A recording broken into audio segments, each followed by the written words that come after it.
Саламатсыздарбы, урматтуу достор? Сиздер менен мен Чолпон Дасановна. Азыр учурда биз номер 6 Надырманбетов мектебинин астында турабыз. Бүгүн бул мектепте бир өзгөчө кыздын тагдыры, кылымдын тагдыры аттуу короо сынагы өтүп жатат. Анда эмесе чогуу көрөлү.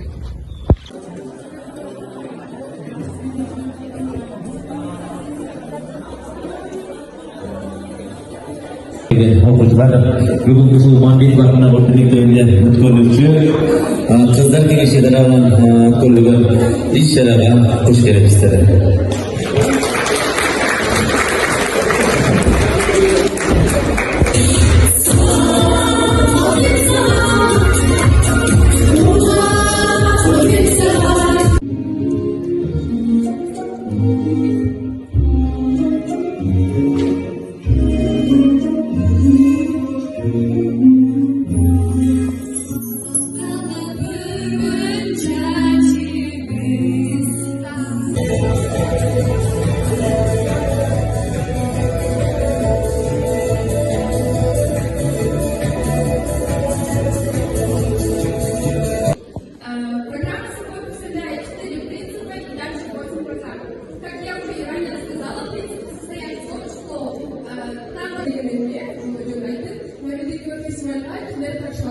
Алга 18 жашка чейинки кыздар ташкалат. Булар бизди